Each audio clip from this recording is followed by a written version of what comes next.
Hey there everyone, this is Gomi and welcome back to another video on how to do logic. So, in my past videos I've described different methods of doing logic really, so really it's things without binary, things with binary, all that sort of stuff, and I've shown off a number of circuits that you can make and so on and so forth. Now, interestingly, I've never shown a randomizer circuit, which you'd think, that's something that you should show off right away, and that's what I'm here for today, is we didn't have a randomizer circuit, even a few days ago. Nothing was able to emulate perfect randomization. Now, the requirements that I have for perfect randomization are, first of all, you cannot use a signal sustain. So, something like this, can't do that. Now, it also has to have consistent timing, because we're using a repeater for this. A repeater is the most convenient method to work with. So, we're creating a repeater. It can't have a signal sustain like this one. And it also has to have consistent timing. This specific design was made by interns. Interns underscore Roblox, a guy I met in the Lumber Tycoon 2 wiki. But it needs to have consistent timing. And that timing needs to cover every possible value. So this timer, it covers, no tick difference, obviously, where it's always on. It covers a 1 tick difference, and it covers a 3 tick difference, but it doesn't cover a 2 tick difference, which means that it's not the optimal circuit to use for this.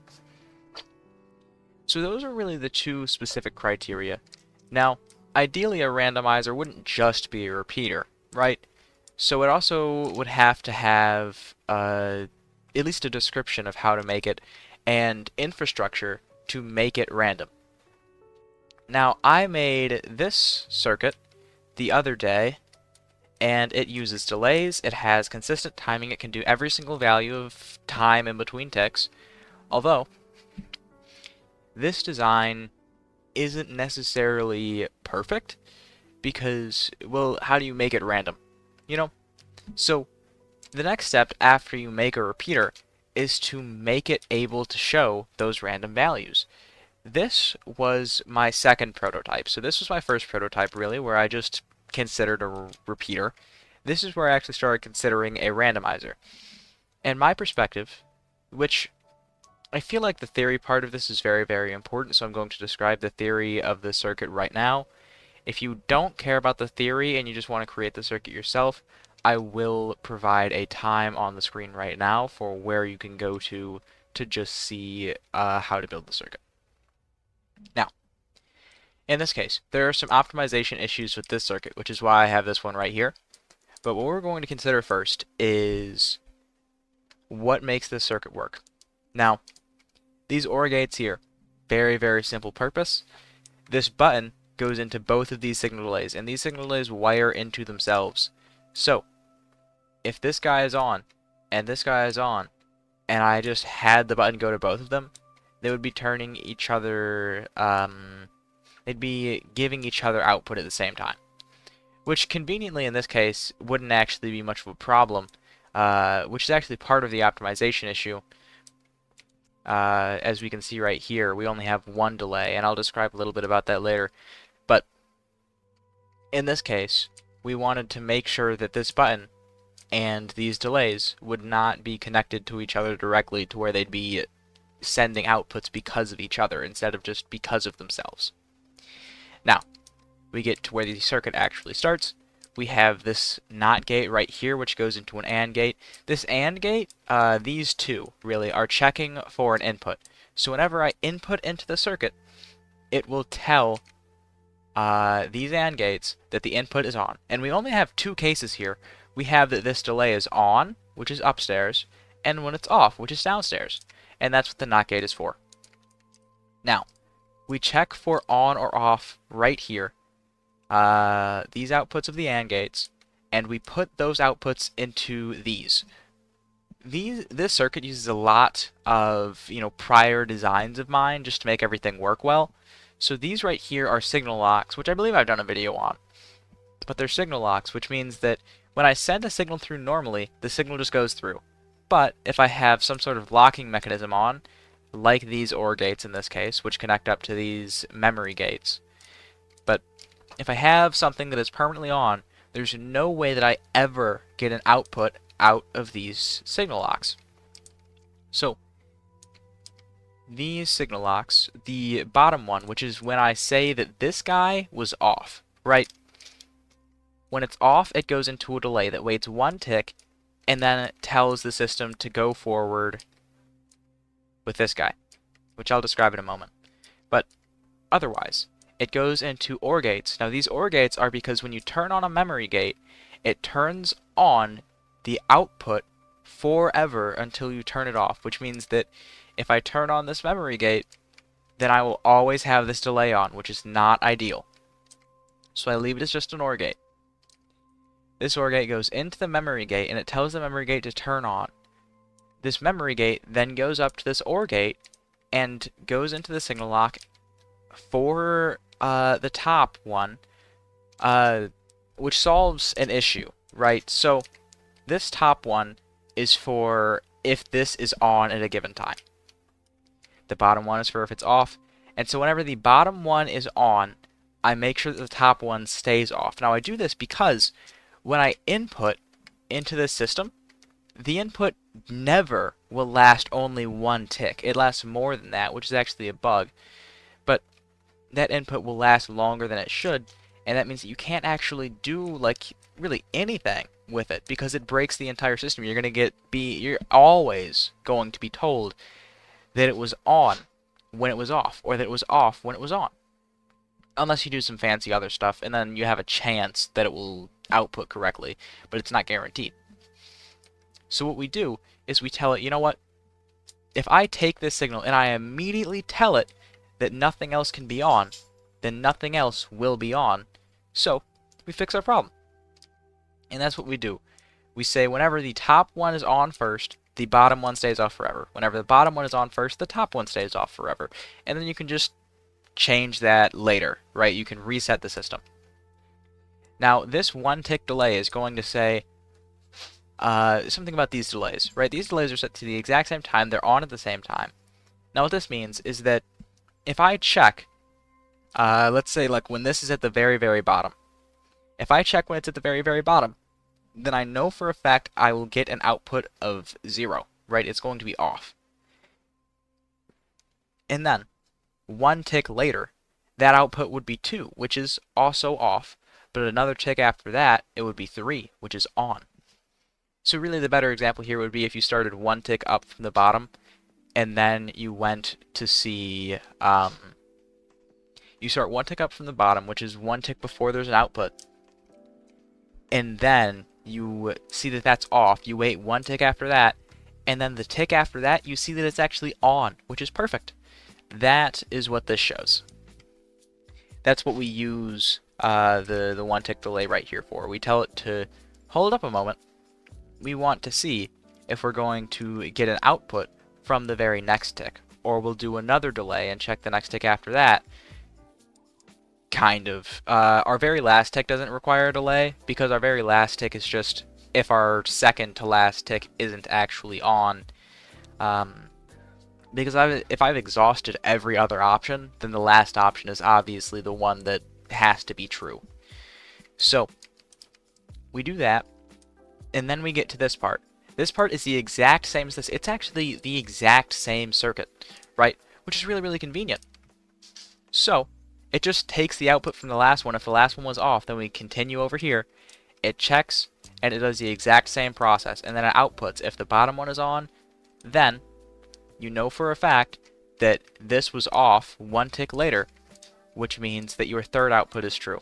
If the top one is on, then your second option is true. And if the top one over here is on, then your first option is true. And that is the entire, theory portion behind the circuit. This right here is another circuit I made. It's a signal length limiter. So I put in any length of signal, and it only outputs a 1 tick signal, which is just helpful because I don't want this circuit to be perpetually checking whether things are off or on. Well, really, that is actually like a good solution here because, well, no.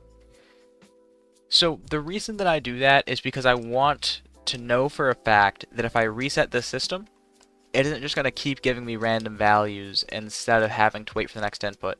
Because like if I don't turn off this lever, or if I reset it before the input is done, and I don't have this length limiter right here, then it's just gonna keep going and going and going and giving random value after random value after random value. So I want the signal length limiter so I only get one output per input. Now, we also have this design over here, which is smaller, it's more optimized, everything is set up in a way that's supposed to be better. So, it has the exact same theory, except for one small minor difference. In this case, we start out with our delay, and we only have one of them, because it's the exact same thing as this, right? It's just checking one tick later, and it's the same thing as having two of them and just checking the second one tick later. So you only actually need one of these, which is awesome.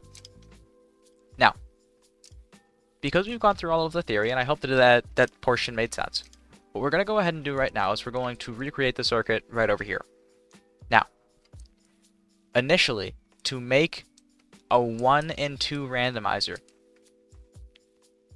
technically speaking, it's not necessarily dissatisfactory to try and do that with this. I don't think. I think that you're able to do it pretty decently. But for the sake of the video, we want our 1 and 2 randomizer to be made in the same format as this circuit right here, which is a 1 and 3 randomizer. So what we're going to do is we're going to start it with 4 OR gates. We're going to start with 11 NOT gates, 2 AND gates, and 2 signal delays. And that's all we're going to need for our starting portion. Inconveniently here, I've actually forgotten 2 other components that are quite important to this. We need to go ahead and we need to grab a lever and a button. So I suppose the thing here is do not forget the lever and the button. Because you don't necessarily need the lever, but you at the very least need 2 input sources, one of which being a button, ideally. So we're going to go ahead and we're just going to grab a button and a lever. I really do hate grabbing logic items from this store, but you know, you gotta do what you gotta do. So we're gonna go ahead and we're gonna buy these. Chat with Tom.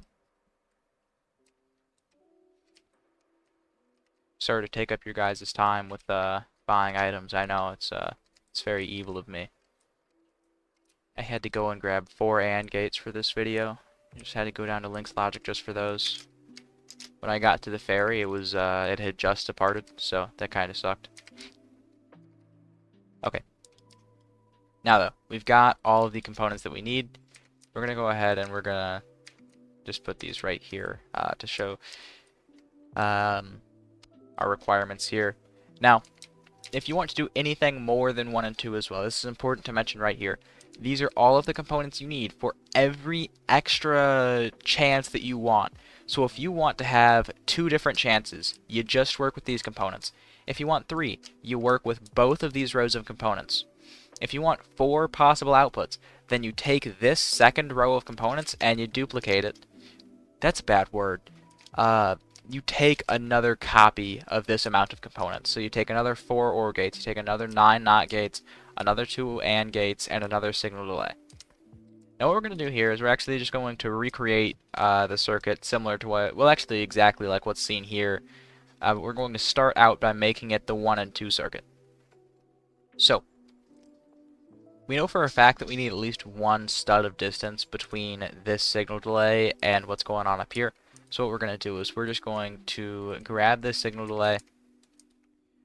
We're going to put it right there, and then we're going to move it right there so that we're away from the very start of the spawner. Now, we're actually going to move this just a few studs upwards so that we can have a better time working with this, I suppose. Now what we're going to do is we're going to start placing down some of this other stuff. We are going to grab a signal inverter, or a NOT gate, whatever you'd like to call it. Now, we have those placed. We're going to grab this lever. With this lever, we are going to connect the lever input, well, the lever output, to the signal delay. We're actually going to set the signal delay's tick as well. We're going to set it up by 1 tick. We're going to click that button 1 time, and we're going to feed that delay into the middle of these 2 NOT gates. And we're going to wire as we go. Usually I wire afterwards, but we're just going to wire as we make stuff. Now, if we look back at this circuit, we know that we have these two NOT gates directly next to each other. So we can go ahead, we can grab another NOT gate. We're going to put it right there. Now remember, we're starting out by making the 1 and 2 circuit, and that's going to show us how easy it is to make a circuit with more possible inputs. Now, what we have right here is we have our 2 AND gates. So, we place the AND gate, place the next AND gate, and then with this AND gate, we know for a fact that our input has to go to both of these AND gates. So we actually wire up the output of this NOT gate up to this nub as well. Then, we know that our button and our repeater really is going to go right here. So what we're going to do is we're actually going to wire this to tell it the input of this, we want the positive and the negative of it in 2 separate cases. And then we're going to go ahead and we're going to assemble our repeater, which we're going to place right there. We're going to place that. Now, because we're doing 1 and 2, it is okay to just set this to 1 tick. It's going to change depending on how many you need, and I'll show you guys that later. Now we're going to go ahead and we're going to place our button. We're going to place it not right there, because that's a little annoying. We're going to place it right there. Now, we can wire that in. So, yeah. Sorry, just had to make sure that that was right. Now we're going to go ahead and we're going to wire this delay into that wire right there, which is connected to the signal inverter nub and also to the AND gate. Now what we're going to do, we're going to go ahead and we're going to bring in our signal locks. So we grab right in front of this, we need 2 signal locks. So we're going to do it right here. And then we also want a version of that right on top of the one that we just made. Now what we're going to do is we're going to bring in our next, we're actually going to bring in the first of our OR gates. We're going to make these parallel to these guys because it makes our life as easy as possible. Just because we now save space by making it a lateral shift instead of, well, a horizontal instead of a vertical shift. So now, once we have those OR gates, we're going to, oh, well actually we should have wired this up first. We should have wired the AND gates to the NOT gates. So we're going to go ahead and we're going to do that.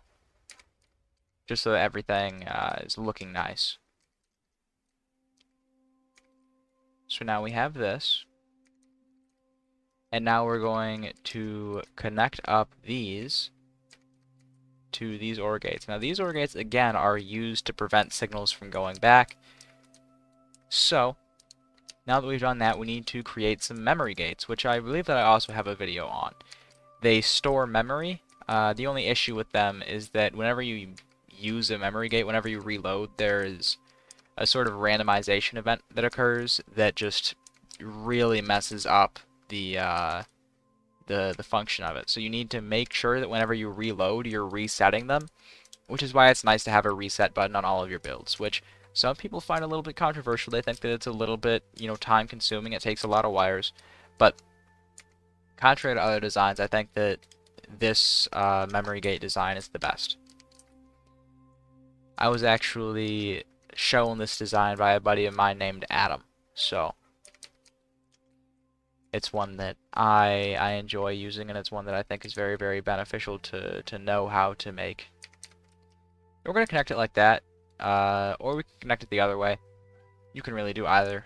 And what we're going to do here is, well, first of all, now I have to move my truck out of the way, because we have to grab our other truck of wires, which is right here. Look at me, I actually put it in a decent place.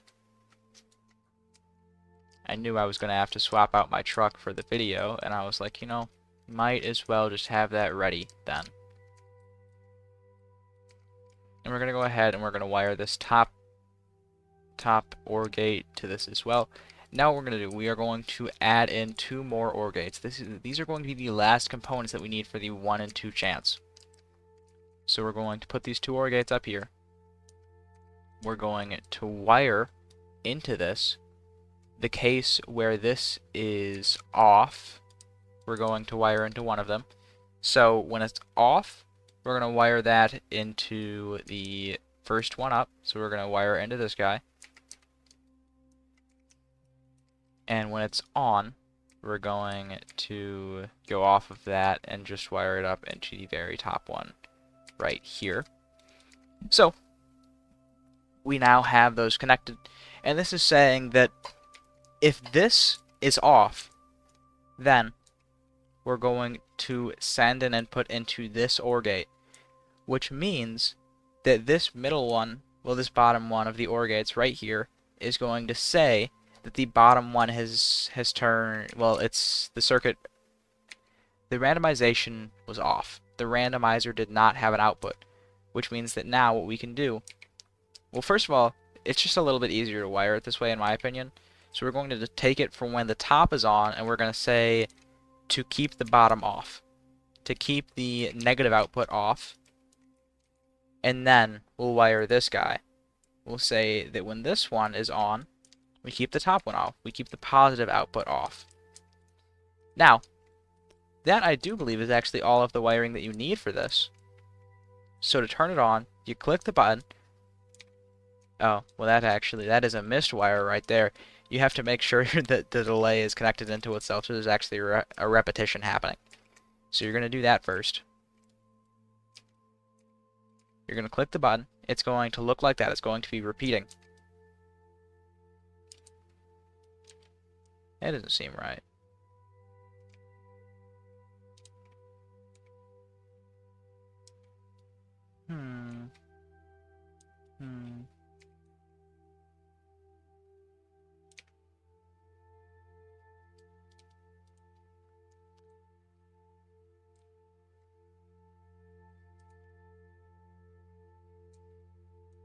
Okay, so based on this right here, it is very well possible that a 1 and 2 doesn't look like it is actually going to be a 1 and 2 chance. So what we're going to do is we're going to change this back to 1 and 2, and we're going to see if it actually does work. We're going to want to see that we get different outputs at different times. So what we're going to do is we're going to output right now. We see that this one turns on. Now what we're looking for is if there's ever a case where the bottom one turns on instead of the top one. I don't know if there actually will be, just based on how this is looking.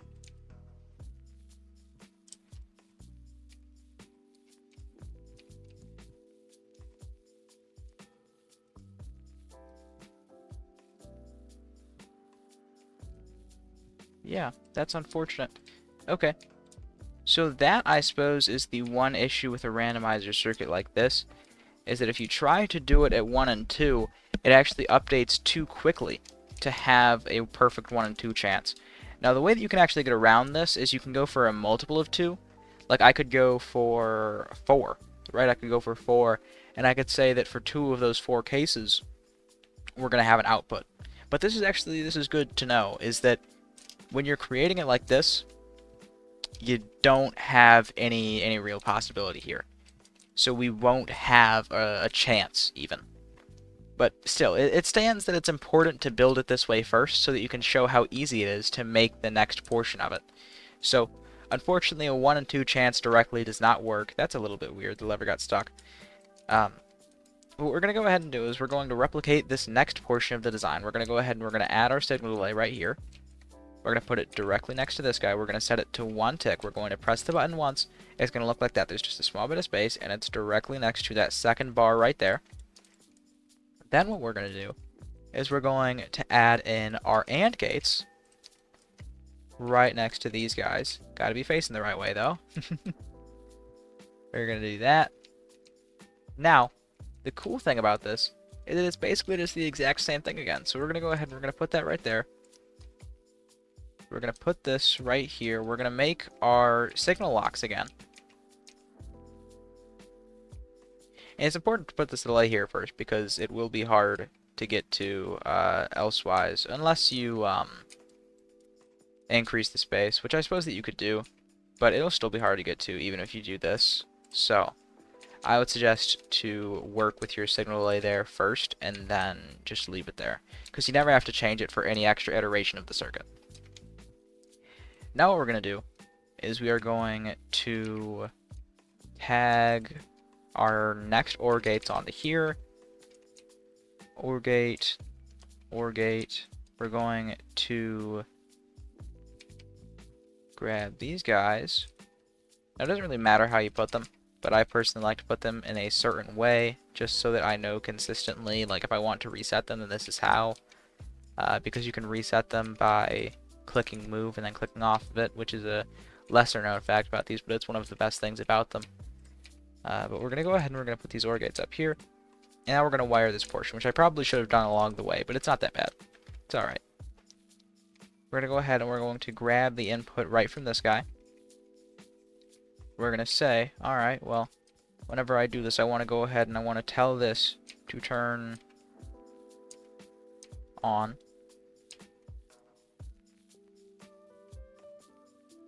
Yeah. Tell this to turn on. It's going to tell the one right upstairs to turn on as well. And the cool thing is this right here, this is the exact same for this guy. We can just do this same thing. We can just grab the signal from right here. Now, we can do that as well. And now we just need to take the output of this guy out. So we take that output right there. Take the output right here. We're going to wire this into that right there. This into that. We're going to wire it on this side first, just so we don't have to reset it. Because the on side is the other side. Which is a bit confusing, I know, but it's alright. Now we're going to go ahead and we're going to connect these OR gates into our NOT gates. Well, rather where we've wired our NOT gates. And then what we're going to do is we're going to take the signal from the bottom one up to this guy. We're going to take the signal from this one to the very, very top. We know that the top one goes on first. We're going to drag that down. We're going to tell it to go into the bottom one and tell that to stay off. And we're going to follow that exact same idea for the bottom one, which we tell to keep the top one off. Now, the very last thing that we have to do, we've wired everything up right. We've got all of our, well, we've got most of our delays set up correctly. But remember, we changed the chances. We made it so that we're not doing 1 and 2 anymore. We're doing 1 and 3. We added another module. We made it one more opportunity. So what we do is we go ahead and say, all right, well, we're going to make it 1 and 3. We're going to increase this delay by 1. Now, if we output, we have this case where this is off and this is off. That's telling us that our third choice is correct, right? It's when the third tick is true. Now we just got that one again. Awesome. Now we're going to go ahead and we're going to do it another time. The top one is on. That means that the bottom one isn't on and the other ones aren't. So that's our first option is correct. And then we can go into this again. And we should, eventually, I suppose, be able to get the second one. Yes, there we are. That our second option, or because that is to say, okay, well, technically speaking, we have 3 options. In this case, it is that the first one was off and the second one was on, which is, okay, that is our second option. Okay. All right. It's a little hard to understand exactly what it's saying at any given time, but it really doesn't matter because you can just take one of the outputs and they're all equal chance, so you're all good. But that is how you make this circuit. Again, what I just showed you all, was all you have to do to increase the amount of chance that you have. So you increase this delay by 1, you add a delay right, well, in this case, it's not so easy. You have to add a delay right next to these guys, so it isn't perfect for an example to have done that. But you just make another copy of this, and you take the off signal from the one before it, and you just keep doing that over and over again until you have the chance that you need. Now, obviously, if I have a 1 in 500 chance, that's a little bit harder. right? I'm personally not a fan of doing this like 500 times. But if you have, something is a 1 in 500 chance and something else is a 1 in 50 chance, and so on and so forth, well, ideally, you have a 1 in 500 and then everything else is whatever else, right? Like a pink truck, right? If you're gambling with a pink truck, the only thing that matters to you is if you get a pink truck. Anything else, you don't care, right? So that's a 1 in 500 chance. You just need to make sure that it is active 1 in 500 ticks, which sucks. But if it's active 1 in 500 ticks, then you have a 1 in 500 chance of actually getting that pink truck, and that's all that matters. You don't have to do anything more than just the 1 in 2 circuit, which is actually the use of that 1 in 2 circuit, I suppose, is if you have one option or the other option. You say, if I have the 1 in 500 chance on, or if it's off. That 499 out of 500, that's the rest. That's what you don't care about. That's when you win nothing. So, I think that's pretty cool. I made this circuit. I want to give a little bit of credit where credit's due at the very end here, of course. So, we've used a few circuits that are already pre-developed. We've used this repeater, which I've never really seen anyone else use before, so I created this on my own. It's very, very simple, though. We also use the signal length limiter. I created this on my own. We use the memory gate, which is something that my buddy Adam created. We used a signal lock, which is something that I created. And we used some other methods, which are just general logic methods. So these OR gates that prevent signals from going two ways, so on and so forth. So credit goes to Adam for helping me out by making the signal, the memory gate, or SR latch if you'd like to call it that. I would like to credit interns for this design, which I have used to show things off in this video. I would also like to credit interns for making me think about randomizer circuits again very, very recently, and showing me a design that I thought that I could make improvements to. Because of that design, I was able to make this circuit. This circuit, which I should have said the amount of materials that you need earlier, so I'm going to go ahead and I'm going to do that now. So, if you are making the basic level circuit, which is a 1 and 2, or a 1 out of 499, so on and so forth, whatever, then you're going to need 4 OR gates, 2 AND gates, 11 NOT gates, 2 signal delays, and really just a whole lot of wires, man. I haven't counted them because it's a lot. Just keep like 50 on hand whenever you're doing one of these, at like the very least, because you're going to need a lot of them. If you're doing 1 and 3, which can also be like if you hate using fractions, you can do like a 3 and 9 with this as well. But you're going to need 8 OR gates, 4 AND gates, 20 NOT gates, 3 delays, and also a lot of wires. And to increase it by 1 chance, right? So if I want 1 and 4 or 1 and 5 and so on and so forth, to increase it by 1, you will always need 1 delay, 2 AND gates, 4 OR gates, 9 NOT gates, and another handful of wires. So, that is the material list. That is the theory behind the circuit. That is how to expand the circuit. That is how to make the circuit itself. Lapses in how the circuit works, which is 1 and 2. So I hope that you all enjoyed. If you would like to make this circuit yourself and you have any struggles with it, of course you can message me on Discord, or you can leave a comment, or whatever else, leave a message for my Reddit account. I'll get to that one day. But all of my social links are in the description below. I hope that you enjoyed this video. I know that it's a bit of a long watch, and I hope that it did not scare anyone away because it took a very, very long time. But it's very, very important that people understand why this circuit is the way it is, and why we can't just do things, with just this guy right here. Because it'd be really convenient if we could, but we can't. And I think it's also very, very important to watch throughout the entire thing, grasp all of the information, because if you think a 1 and 2 will work, and you didn't watch the part where I told you how to make a 1 and 2, even though the 1 and 2 doesn't work, you're going to have a hard time.